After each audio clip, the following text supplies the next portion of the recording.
தேர்தல் போட்டிடுறது வெல்றதெல்லாம் 5வது 6வது கடமை தான் எனக்கு. இதுதான் என் மக்களின் துயர துன்பங்களை துடைப்பது, என் நிலத்தை வளத்தை காப்பது, மக்களின் நலத்தை பாதுகாப்பது. திருப்பி நான் வருவேன், மனு போட்டு போய் பார்ப்பேன், பக்ருதீனையும் பார்ப்பேன், இஸ்மாயிலையும் பார்ப்பேன், மாலிக்கையும் பார்ப்பேன், பார்த்து என்ன நடக்குதுன்னு கேட்பேன். மிகப்பெரிய போராட்டத்தை இதே மதுரை மண்ணில், இதே என் தாய்கள் தங்கைகளுக்கு முன்னாடி நான் மாபெரும் போராட்டத்தை நீங்க அதுக்குள்ள கவனத்தை எடுத்து எங்க பிள்ளைகளை தொடர்றதை நிப்பாட்டுங்க. இந்த இஸ்லாமிய சிறை கைதிகள் விடுதலைக்கு நான் ஆர்ப்பாட்டம் செய்யும் போது கோவையில ஒரு தங்கச்சி இதே மாதிரி தங்கச்சி என் கையை பிடிச்சிட்டு அழுதது இன்னும் அப்படியே மனசுக்குள்ள வலியா நிக்குது.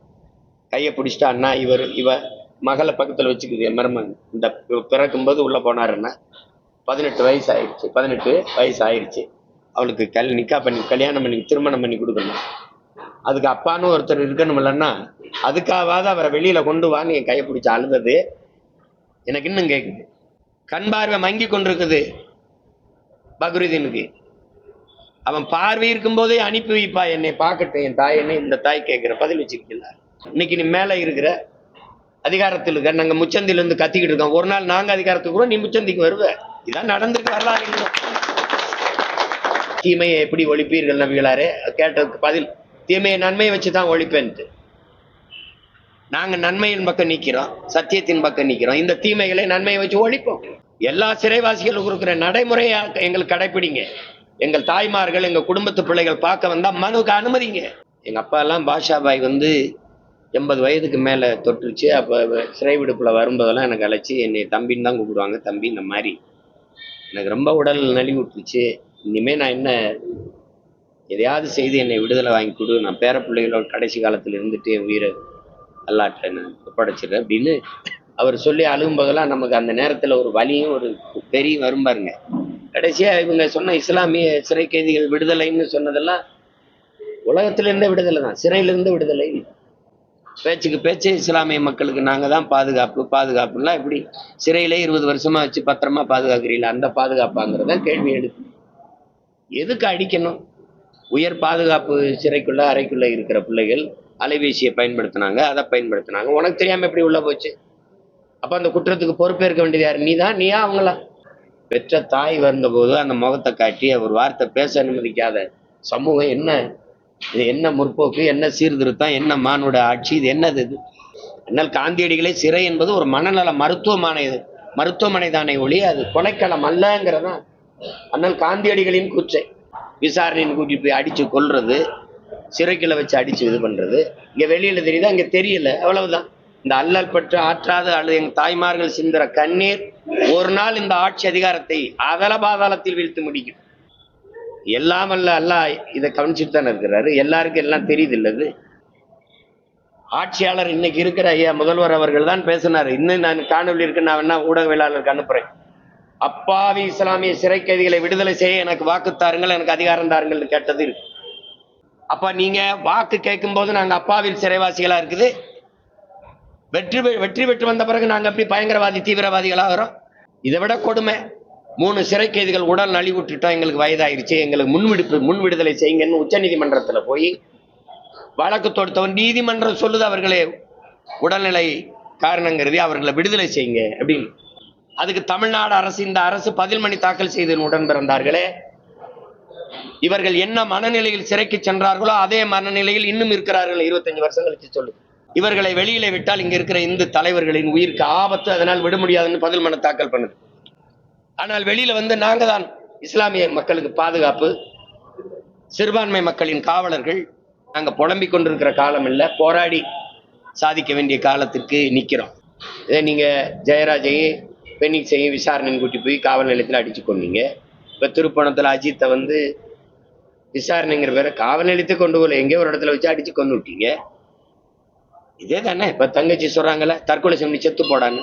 எங்க மார்க்கம் அனுமதிக்கல, ஹராம்னு சொல்லுது. கொடுத்த உயிரை எடுத்துக்கொள்ள அல்லாஹ் ஒருவனை தவிர எவனுக்கு அனுமதி இல்லைன்னு எங்க மார்க்கம் நம்புது. அதனால அது ஹராம், அவன் செய்ய மாட்டான். நீ அடிச்சு துன்புறுத்தி குற்றத்தை ஒத்துக்க, குற்றவாளியா இருந்தா தானே ஒத்துப்பான். அப்படி ஒன்றும் கோழைகள் இல்லையே. ஆகஸ்ட் மாதம் முதல் வாரத்துல ஒரு மாபெரும் போராட்டத்தை செய்வோம். எங்க விடுதலை, இந்த பிள்ளைகளின் விடுதலையை வேண்டி செய்வேன். அதுக்கு மேல அல்லாஹ் இருக்கான்ல, எனக்குன்னு ஒரு அதிகாரம் வரும்போது நானே கதவை திறந்து விடுதலை செய்வேன். அவ்வளவுதான். கோரிக்கை வைக்கிறோம், மனு கொடுக்கிறோம், போராடுறோம். வலியோர் சிலர் எளியோர் தம்மை வதையை புரிகுவதா மகராசர்கள் உலகாளுதல் நிலையாமெனும் நினைவாங்கிறாங்க புரட்சி பாவலர். இதே இந்த அதிகாரம் நிரந்தரம் நினைச்சா ஆடாத. எங்க அண்ணன் பழனி பாபா சொன்னதா, இந்த மக்கள் பாவம். யாராவது ஒருத்தன் அன்பா 2 வார்த்தை சொல்லிட்டா இவன் தான் நமக்கான தலைவன் பின்னாடி போயிடான்டா, அதான்டா பிரச்சனைன்ற. இந்த மார்க்கத்தை ஏற்றுக்கோம்னா மார்க்கம் எங்கள்கிட்ட வந்துச்சு. இந்த மார்க்கம் சரியா இருந்தது, ஏற்றோம். நாங்க இங்கதான் இருந்தோம், மற்றவர்களை போல வந்து குடியேறுவீர்கள் கிடையாது. நாங்க எங்கள் மார்க்கம் தான் இஸ்லாமிய ஒழிய நாங்கள் மொழியால் இனத்தால் பெருத்த தேசினத்தின் மக்கள் தமிழர்கள். திருப்பி நான் மனு போட்டு எங்க அண்ணனோட வந்து நான் பார்ப்பேன். மறுபடி தொட்டிங்க சித்திரன்னு செயலே முற்றுகையிட்டு போராடு. ஜெயில கலவரத்தை ஏற்படுத்தி அவங்க குற்றப்பத்திரிகைலாம் எழுதிட்டாங்க, வழக்கு நடத்த முடியும். இப்ப மறுபடியும் 1 வருஷத்துக்கு முன்னாடி வழக்கு நடத்துறதுக்கு நாங்க எல்லா குடும்பத்தாரும் சம்மதிச்சு பொருளாதாரம் எல்லாமே ரெடி பண்றோம். வழக்கறிஞரை பார்க்க அதுக்கு என்ன முடிவுனா வழக்கை கொண்டு போய் வச்சு வழக்கில நிரபராதின்னு வெளியில வரவிடக்கூடாது. அப்படிங்கும்போது அடிச்சு அவங்கள மேல ஒரு பிரச்சனையை பண்ணி அதை ஒரு இதாக்கி அந்த வழக்கை நீட்டிக்கணும். அவ்வளவுதான். அவங்க சொல்றாங்க பாருங்க, ஒவ்வொரு முறையும் வழக்கை எடுக்க முன்னாகும் போதெல்லாம் எடுத்து வழக்கறிஞரை வைக்கிறோம். எப்பெல்லாம் நாங்க கேஸ பார்க்க நினைக்கிறோமோ அப்ப எல்லாமே இந்த ஒண்ணு கலவரத்தை ஏற்படுத்துறாங்க, இல்லைன்னா இவங்களை அடிச்சு துன்புறுத்துறாங்க. அது 150 கோடிக்கு மேல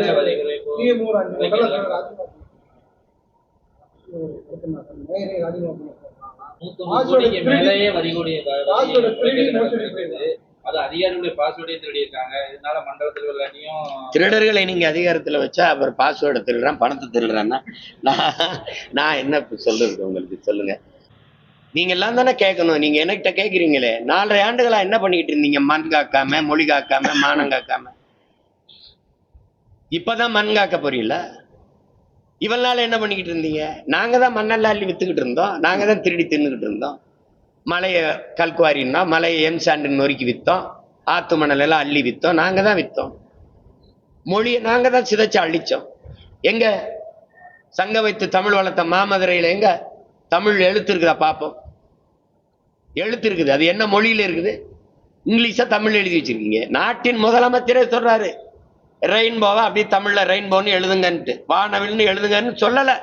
இதான் அவங்க தமிழ் மொழி காக்குறது. அடுத்து மானம். எங்களுக்கு மானம்னு ஒண்ணு வச்சிருக்கல இருக்கா?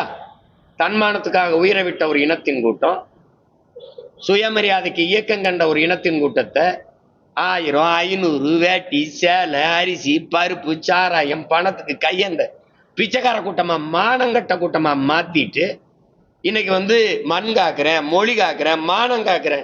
அதே தான் நானும் சொல்றேன். உங்ககிட்ட இருந்து இதையெல்லாம் நாங்க காக்குறோம். யார்கிட்ட இருந்து காக்குறது இதையெல்லாம்?